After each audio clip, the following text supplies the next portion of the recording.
Hello, everybody. How goes it? This is Dr. Matt,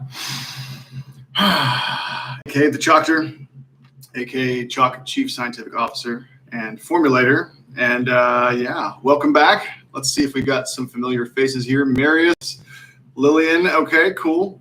Zach, how's it going? Zach, have you been here before? I'm not sure. I seem to recall there maybe being a Zach. Yeah, so I see you guys were already chatting before I got here. That's awesome.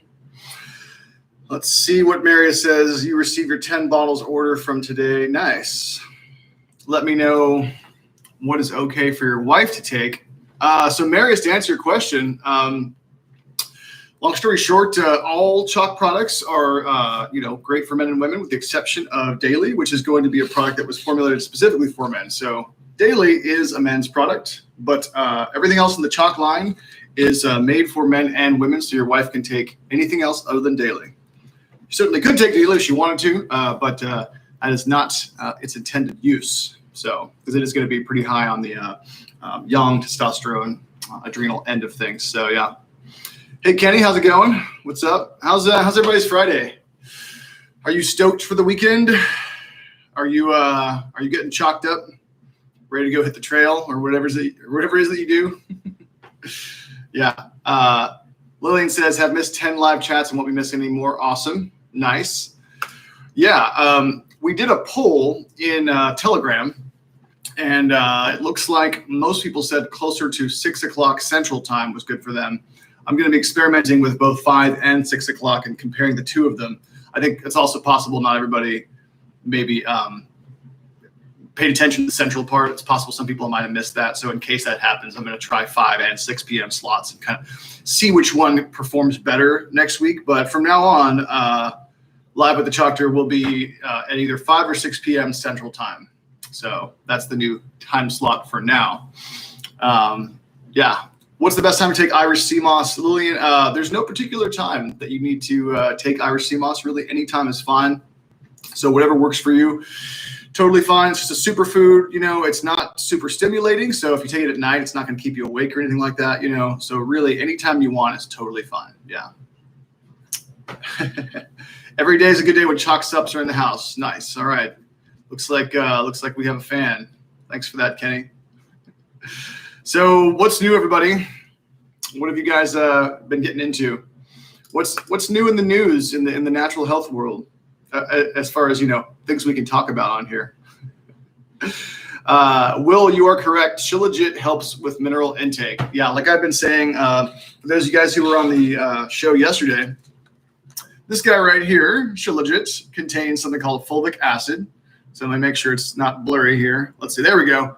Shilajit contains fulvic acid, over 40% usually in most of our batches, according to the labs. Fulvic acid boosts mineral absorption. So if you're taking a zinc, if you're taking, magnesium, if you're drinking a mineral-rich, naturally occurring mineral-rich smoothie, right, that has a bunch of, awesome fruits like wild blueberries, spinach, all that in it, then you want to take your Shilajit with that. So whenever I take my zinc, I take zinc every day. Whenever I take my zinc, I take Shilajit with it. By the way, public service announcement, if you're not taking zinc, definitely take zinc. Everybody listen to this really fast. This is a really, really important point. CHOQ does not have a zinc yet. I'm sure we will eventually. But until CHOQ has a zinc, I recommend you find a high quality zinc picolinate, zinc glycinate, or liquid zinc sulfate, or zinc orotate, any of those. Let me list those really fast. Zinc picolinate, zinc glycinate, or zinc. I'm going to get into why this is so important here. Little public service announcement. Or liquid zinc sulfate. And in parentheses, I'll put hard on the stomach. So best absorbed, but rough on the stomach. So here's the deal with zinc. As you guys know, our soils have been depleted, right? We have not been treating the soils the way we should. We haven't been treating the soils, with any sort of attitude toward sustainability, or regenerative practices have not been utilized the way they should with respect to the soil, right? So that means that the minerals that should be in the soil are often not there. So even if, now there's a higher likelihood that if you eat organic, that's going to have higher mineral content, but not necessarily at all, in fact. Because, just because something's organic does not mean that the soil it was grown in has adequate mineral content. The zinc is not in supply in the way that it needs to be in the foods that we eat. A lot of people are going crazy about vitamin D and have been for several years now about how vitamin D is crucial for the immune system, and that's true, but zinc is far more important. Far more important. First of all, your body can make vitamin D. Your body cannot make zinc. Also, whether or not you need sunlight exposure to make adequate vitamin D, there's some debate about that, and I'm happy to go into the details on that. But yes, zinc, very important. Now, why do you want zinc in your system? And I'm not advocating mega dosing zinc, but somewhere between 15 and 30 milligrams is a common dose that you'll find in supplements. Obviously, whatever dose you want to take is up to you and your, nutritionally informed healthcare practitioner. But zinc is absolutely essential for the immune system. Your immune system does not function very well without it. Zinc, and of course, I have to be careful how I word this because it has to be in a legally compliant way, right? So I can't tell you that zinc fights any kind of disease, right? That's just how the law works. But let's just say zinc is very important for the immune system. Extremely important for hormone synthesis. You need it to create testosterone and estrogen and all these other hormones. So zinc is both critical for hormones and critical for the immune system, much as Shilajit is also critical for hormones, and they are highly synergistic. So yes, take your zinc with Shilajit. But yeah, so zinc, very, very important. There are studies showing that zinc has huge effects on mood. So when I'm coaching with somebody who's in need of mood support, I make sure that zinc is part of their regimen. And if you start looking into the biochemistry of how these different nutrients work, you find that, trying to pigeonhole what one mineral does is very difficult because there's like hundreds sometimes of different enzymes that will require different chemical compounds that require these different minerals for their function. So the statistic on magnesium is there are over 300 different chemical reactions that require magnesium.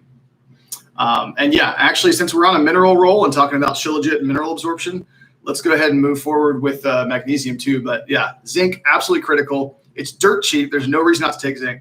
Arguably more important than vitamin D. Let me go off on a tangent about vitamin D really fast because I love to talk about this. I'm going to show you guys something kind of interesting. Actually, here, let's just, so this is super, super geeky stuff, and it might not be everybody's cup of tea, but let me just, for the sake of being real here, let me show you something. This dude's name is Trevor Marshall. Bam. All right.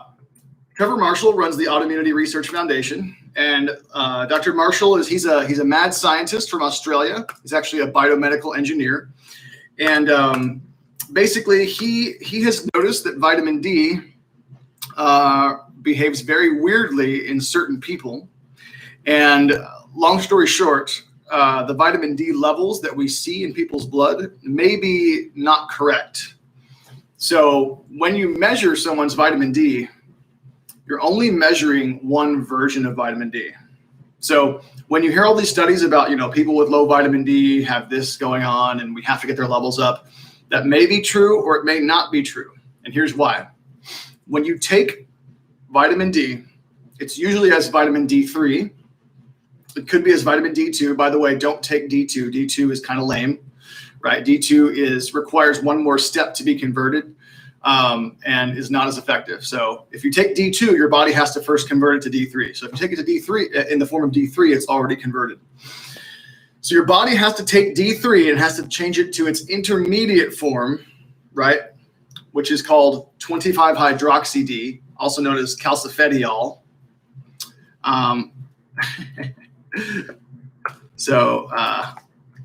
Calcifediol, hopefully I'm pronouncing that correctly, or 25 OHD, right? Or probably OHD3. Anyway, that's the form that we measure in the blood, right? That's the form that is immediately after in the chemical chain reaction of cause and effect, right? Chemical chain reaction from D3. So you take D3, your body changes it to that, 25-OHD calcifediol, right? Then your body has to actually change it one more time before it's able to really do most of what it's supposed to do and actually hit the cell, right? And that molecule is called calcitriol, or 1,25 dihydroxy-D, something like that, right? So again, reiterate. Step 1, D3 goes into your body. Step 2, your body converts that to 25-hydroxy-D. Step 3, your body converts that to 1,25-dihydroxy-D. Now, this last form, this calcitriol form, very, very important that your calcitriol levels are good, because that's the one that for the most part is actually hitting what's called the VDR, which stands for vitamin D nuclear receptor. Vitamin D nuclear receptor, right? That is very important, because when that nuclear receptor is activated, that's when all sorts of different stuff happens. That is what vitamin D is doing for you, especially what it's doing for your immune system. Now, why is this all important? The reason this is important is because we measure when somebody gets a blood test and they measure how much vitamin D is in their system, right? We have oversimplified it. We've said this is how much vitamin D is in your body, forgetting that vitamin D is actually a hormone that goes through all these different transformations. Vitamin D is in no way a vitamin. It meets 0 of the criteria of being a vitamin. So it's completely false to call vitamin D a vitamin. It is actually a steroid hormone. Most people don't know. A vitamin, by definition, is something that your body cannot make. A vitamin is something you have to get from the outside. So zinc is a vitamin. Vitamin C is a vitamin, right? Now, for other mammals, vitamin C is not a vitamin, because actually apes lost the ability to produce their own endogenous vitamin C. But other mammals, like your dog, for example, your cat, they can produce their own ascorbate. They can make vitamin C. We lost the enzymatic machinery to do that. But I digress. So vitamin D is not a vitamin in any way. It is a steroid hormone. And as such, it goes through all these different transformations, right? Hormones like to transform a whole bunch, right? Estrogen can transform into all these different other kinds of estradiols and estriols and all these metabolites, right? So anyway, long story short, we have somewhat arbitrarily decided this intermediate form called 25-hydroxy-D or calcifediol is the form that we need to measure as your vitamin D, ignoring the fact that there are other vitamin Ds in the blood. And in fact, that form is not even the active form. The active form is that calcitriol. So this guy who I linked to, Trevor Marshall, who runs the Autoimmune Research Foundation, he has found that in certain populations with certain inflammatory things happening in their body, that they have inverse levels of these 2 different kinds, right?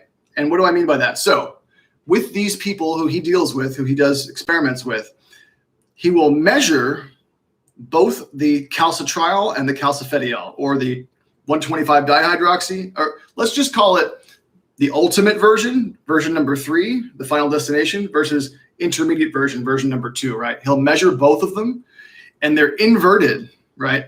Now, why is that? So it'll look like if you only measured the intermediate form that everybody else measures, it'll be really low. It looks like they have low vitamin D.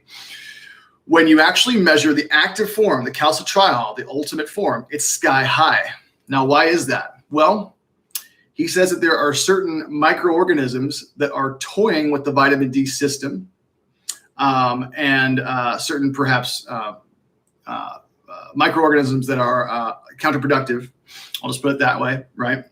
Elements of the human microbiome that are not helping us.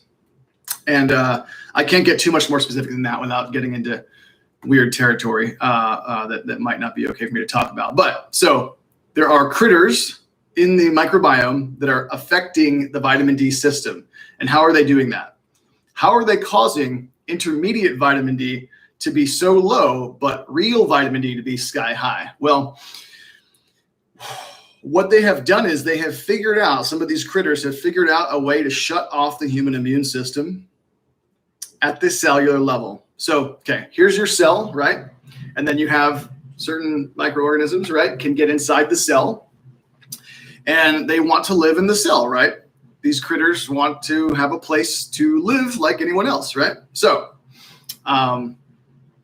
it's easier for them to exist inside the cell if they find out a way to shut the cell's immune system off.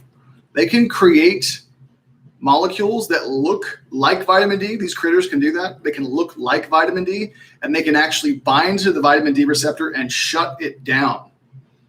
So now that's amazing. First of all, that's even possible, right? Like, how is that possible, right? So again, you've got this whole thing going on right here.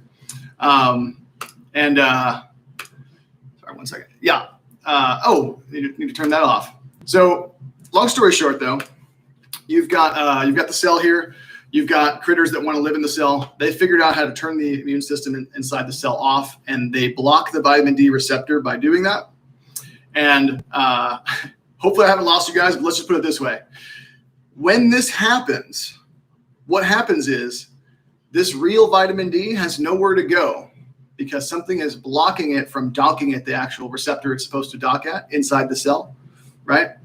And again, the point of it is the critters create this protein that docks to the vitamin D receptor and blocks it from being active.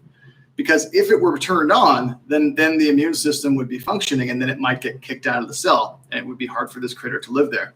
So long story short, what's happening is, in a lot of folks, is the body, and this is the difficult to wrap your brain around part though, but the body is noticing, oh, hey, this ultimate vitamin D, this, final destination of vitamin D, this calcitriol is building up now because something docked where it's supposed to dock, right? The critters created that protein that docked where it's supposed to go, so it has nowhere to go. So it's building up really high in the blood. So once it builds up really high, what is the body going to do? It's going to say, well, that intermediate form we don't need very much of. The intermediate form is like a building block, right? So it's going to reduce the conversion of D3 to that intermediate calcifediol form.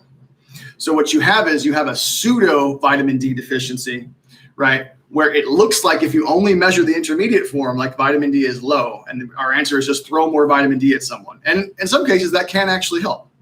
But in other cases, according to Dr. Marshall, again, that link that I sent there, Autoimmune Research Foundation, that is not always a good idea. So I know I might have lost some of you guys. I know that it took me a while to wrap my brain around that one, and it's hard to explain. But long story short, vitamin D is great, but it's not always the answer. And the situation of how we measure vitamin D, it's way more complex than we think, way more complex. Also, a lot of people's minds are blown when you tell them vitamin D is not a vitamin at all. Really, it's not. And hopefully at some point we'll just stop calling it vitamin D and we'll just start calling it calcitriol or whatever, molecular form it is, right? Cholecalciferol. Because it is absolutely a hormone. Yeah. Dr. Marshall even goes so far as to say that that you don't even need sunlight to manufacture vitamin D in its ultimate form. And if you ask a physician to measure this ultimate form called calcitriol, which is hardly ever measured, unless you have one of a few really rare things going on, they're not going to do it. That's not typically done. So it's always this intermediate form, which is not a direct measurement of what's really going on in your vitamin D system. So long story short, the way we measure vitamin D is highly problematic.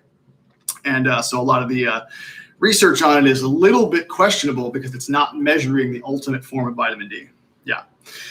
So, yeah, that was a fun little segue in there. But yeah, so speaking of the immune system, I don't know how many of you guys enjoy CHOQ Armor, but if you're looking for immune support, CHOQ Armor is excellent for healthy immune function. This one right here is actually one of my favorite of all the CHOQ formulas. It's a little bit underrated though. I think people don't realize how awesome this one is. The main ingredient here is called Quercifit. Quercifit right here, right? And so Quercifit is, let me just get my screen back up over here. Quercifit is a special 20x absorption quercetin, right? And I don't know how much you guys have researched quercetin. I can't actually even tell you all of what quercetin does legally. all I can say is that quercetin is very, very important for healthy immune function. Quercetin is also excellent for supporting healthy histamine levels. But this one has been formulated in such a way where it's blended with lecithin, so it absorbs 20 times as well as a regular quercetin. So taking 500 milligrams of the quercetin in CHOQ Armor is equivalent to taking 10,000 milligrams of regular quercetin. Also on top of that, this one has astragalus. People use astragalus for mitochondrial energy production. It's a great herb that we use a lot in Chinese medicine to support energy levels, to support healthy digestive function, healthy white blood cell function, things like that. So CHOQ Armor is a really awesome formula. But one of the areas where it really shines with the quercetin is going to be that healthy histamine response. So if you know people who are looking for seasonal support, healthy histamine response, CHOQ Armor is amazing for that. Yeah. Kenny, looks like you take it daily. That's awesome. Nice. Will is asking about niacin. Yeah, niacin's really interesting. Niacin can have some pretty powerful effects on mood. One of the reasons that niacin is helpful for mood support is because it's tryptophan sparing. So niacin is what your body uses to produce what's called NAD. NAD is really, really essential to cellular energy production, and your body would, die without it, right? So your body has to make NAD at all times. And the main way it makes it is through the niacin that you get, which is vitamin B3 that you get from food. However, if you're not getting enough niacin from food, your body can also convert tryptophan to niacin. Tryptophan, as a lot of you guys know, essential amino acid. It is in the vast majority of foods. All complete proteins, by definition, have to have tryptophan in them. So really easy to get tryptophan from the diet. Everybody knows tryptophan because the whole rumor about that's why turkeys make you sleepy, which is totally false, actually. So your body can convert tryptophan to niacin, and that means that if you get your niacin levels up, then your body doesn't have to rob your tryptophan stores, right? And we all know that tryptophan probably is how you make serotonin. So if you get your niacin levels up, then your body doesn't have to sacrifice tryptophan, right, to make niacin anymore. And then you have more tryptophan to make serotonin and melatonin with. That's one of the theories about how niacin is able to be good for healthy mood. But certainly niacin is used for, healthy blood cholesterol levels and things like that as well. It has some other functions. It can have a nice calming effect. Niacin does a lot of different things. Obviously, you need it for cellular energy production as a source of, as a precursor to NAD. So, yeah. But yeah, and Leanne says natural sunlight is the best. Yeah, so, for sure, everybody's like, get your vitamin D from the sun. And, definitely, but what else did the sun do for us that we don't know about yet, right? A lot, a whole hell of a lot. I think probably that science has just barely scratched the surface on what the sun does for us. Let's say, I would say probably there's at least 2 or 3 other things we know for sure that it does for us. The one that comes to mind right now is that direct sunlight helps us produce nitric oxide. And nitric oxide, if you want support with that, daily is good for that for men. Action 2.0 is our premier nitric oxide support formula. It has that beetroot in there. It also has a blend called S7. It also has something called Capros that all boost nitric oxide. You need nitric oxide for healthy blood flow. Also really important for the immune system. But yeah, nitric oxide, critical molecule for healthy blood flow to make sure that your blood vessels are of a healthy diameter so that blood can move through them. And that includes blood flow to every part of the body, including also the brain. So for focus and things like that, for brain circulation. But yeah, very important for cardiovascular system. So,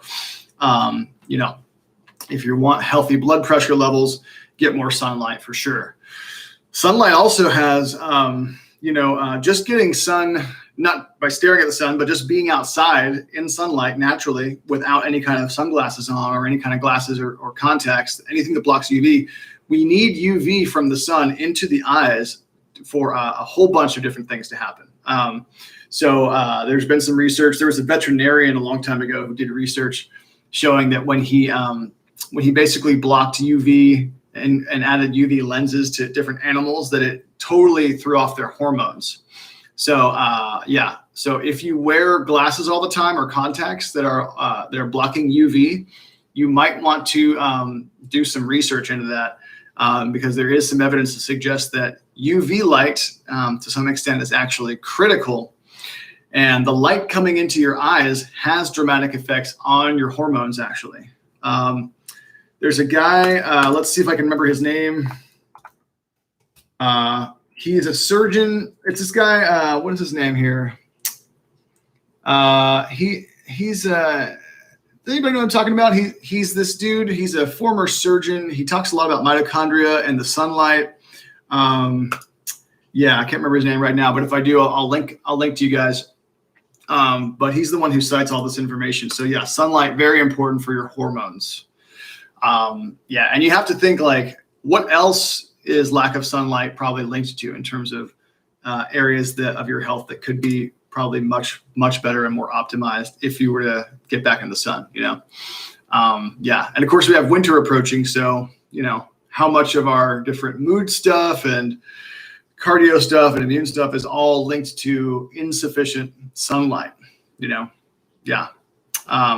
So somebody's asking, are there any blogs on vitamins? Well, yeah, I'm glad you asked. So let me show you a CHOQ blog right here. There's one that I wrote on supplement quality that's really good. Let's just see if I can find that for you. CHOQ blog. Let's see what happens when I type in CHOQ blog supplement quality into search engine here. This one's called 3 Easy Ways to Tell if a Supplement is Junk. And Akeem, I'm not sure if I pronounced your name right, so forgive me if I didn't, but you can read that article right there. And it talks about how to shop for supplements, especially like has one section where it's talking about vitamins and minerals and which forms are not very bioavailable. So that's a good one. But yeah, in general, what you can do is you can just go to CHOQ.com/blog, Akeem, and you can type in any topic into the search right there, and it'll pop up whatever we have on that topic. So yeah, that's a great way you can do some research. Yeah. Will is asking, is niacin synthetic? So it depends on what you mean by the word synthetic. A lot of people, you know, to me, synthetic, the one use of it that makes sense is to say that something that's synthetic is a molecule that does not exist in nature. By that definition, folic acid would be synthetic, but methylfolate would not be, even though they're both potentially produced in a laboratory using chemical synthesis. So in chemistry, you know, a synthesis reaction, right, is very different from, let's say, for example, an herbal extract. Like an extraction is just pulling active compounds out of plant material, right? Synthesis is when you're taking two different chemical compounds and combining them to create a brand new novel compound, right? So many vitamins and minerals are synthetic in the sense that they have undergone some sort of synthesis reaction.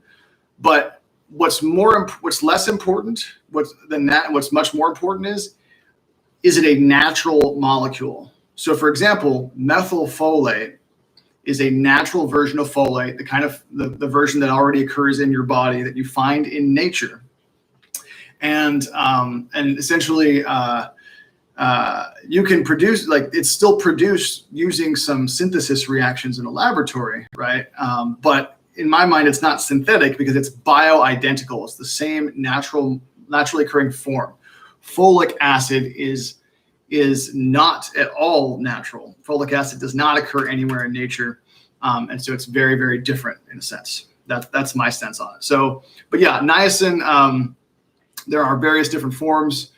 One of the more natural forms, I believe, would just be pure niacin, which is nicotinic acid. That would be the closest to what you will find occurring in food. But there's other forms as well. So yeah, hopefully that answers your question. I know it's a lot of these questions I get a lot of the time being in this industry are pretty, they're not as cut and dry as you might think, you know? So yeah.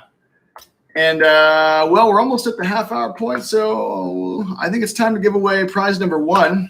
Yeah, let's do it. Okay, here we go, everybody. If you're new, then right now enter a number between 1 and 100. Anything between 1 and 100, only one entry, and whoever's closest will win one of any CHOQ product.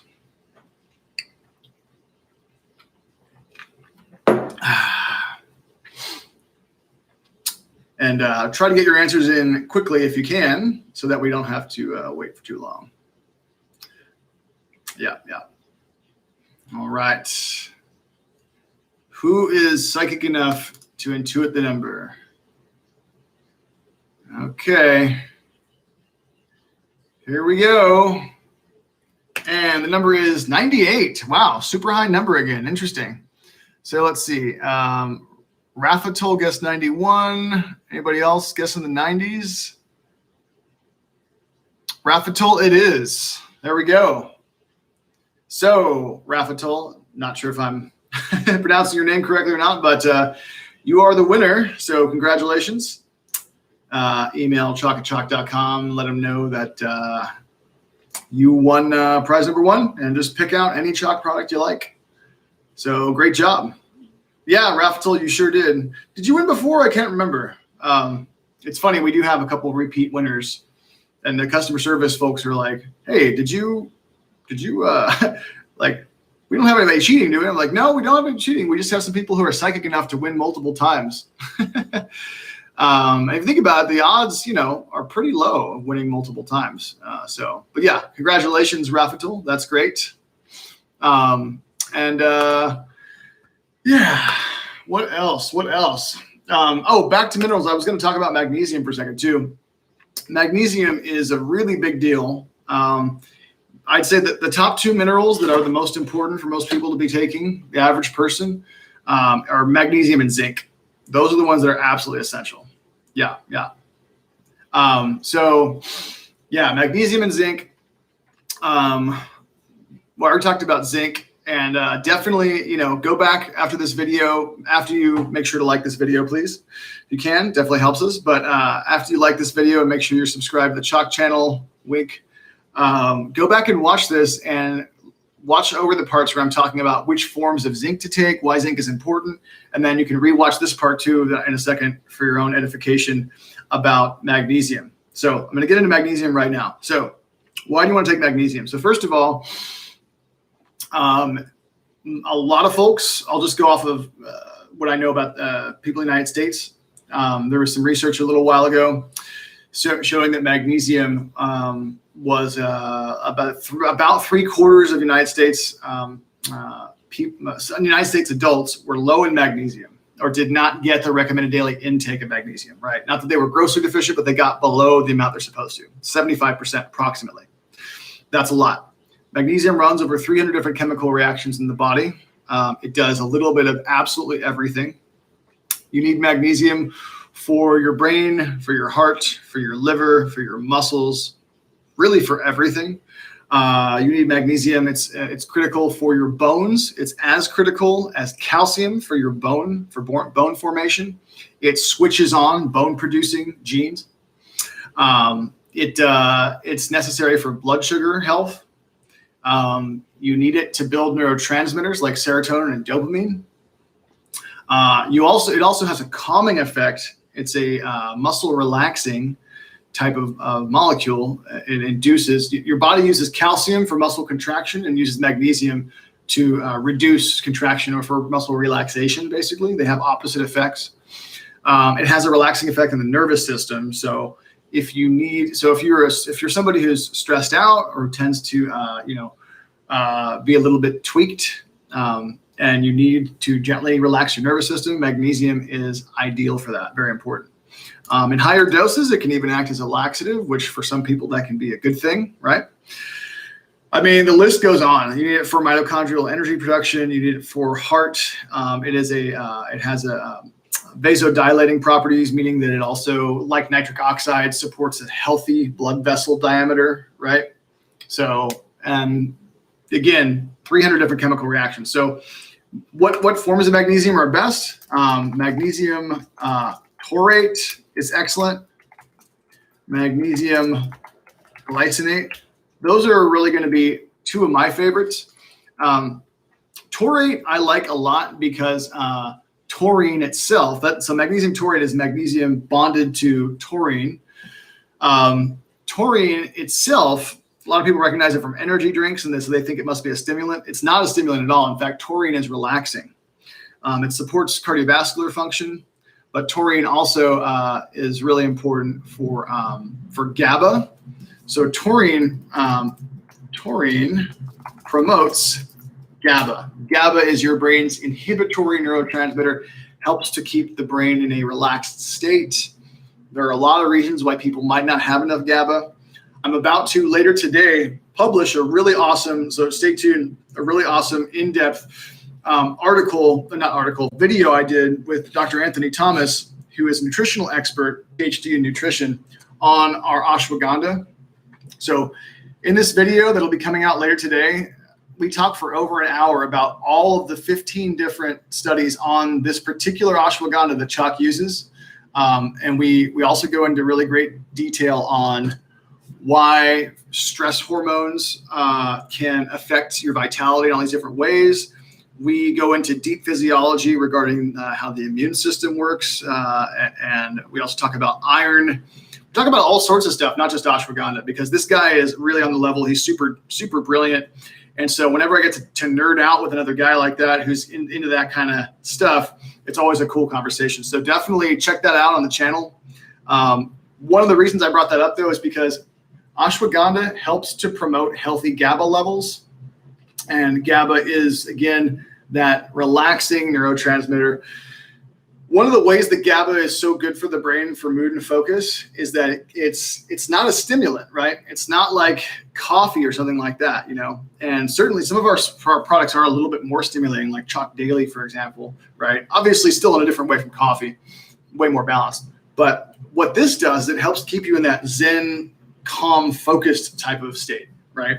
So in the video, Dr. Thomas and I talk about why overdoing stimulants like coffee can actually wreck your focus. You know, if you ever had 3 or 4 shots of espresso and you thought you were going to get a bunch of work done, but then you were totally scattered and actually unfocused, the reason is you overshot it with the stimulating neurotransmitters like adrenaline and dopamine, and you don't have enough of the calming ones like GABA and serotonin to balance them out. But anyway, definitely check out that video. There is a special coupon code on that video where you can get half off a bottle of ashwagandha. So definitely check that video out. But yeah, that one's super in-depth and a lot of fun. And on that note, I think it's just about time to do prize number 2. And again, prize number 2 is a CHOQ t-shirt, which is an organic cotton t-shirt, as well as a bag of heirloom cacao beans, heirloom organic cacao beans. So once again, you know the drill. Put in your number between 1 and 100. Rafa told us, so you know, since you already won, you can only win once per show. So you unfortunately can't win a second time today. But for everybody else, give me a number between 1 and 100. And yeah, let's see what happens. Let's see what happens. And of course, I haven't even generated the random number yet. So, so if you're guessing a number that hasn't been created yet, that's extra good. Extra impressive. All right, here we go. And let's see who won. Looks like CHOQTOR wins. The number was 86. CHOQTOR wins with 85. Nice. Excellent work, CHOQTOR. So everybody give CHOQTOR a round of applause. CHOQTOR, did you win before too? Do we have multiple repeat winners? That's crazy. But yeah, CHOQTOR, email CHOQ@CHOQ.com and let them know you won prize number 2. Let them know what kind of shirt you want. And yeah, there you go. And actually, let me just go ahead and I'll message these guys and let them know who won today. Just real quick here. All right. CHOQTOR and Rafetol are today's winners. There we go. All right, cool. Congratulations. All right. Well, I'm going to be back here Monday at either 5 or 6. I haven't scheduled it yet. Got to take a look at my schedule. And yeah, next week, starting next week, it'll be either 5 or 6 p.m. Central Time. We, like I was saying, that's the time on the Telegram. We did our little quiz there, or survey rather, and that's the time that the most people seem like they want to do it. So 6 was exactly what people voted for, but I'm going to pit 5 and 6 against each other and try both, and whichever one wins will be probably our time slot, with the exception of probably Fridays. We'll probably do earlier. Yeah, thanks for being here, guys. We had a good turnout today. Much love. And if I didn't get to answer your question today, then definitely next time. Make sure, please, like this video if you can. Let your friends know we're on YouTube. Again, since we had our Instagram taken down, flew too close to the sun. So it really helps us if you share this with as many people as possible. Definitely make sure to like this and subscribe to the channel. I will. We'll see you guys back here on Monday. Much love.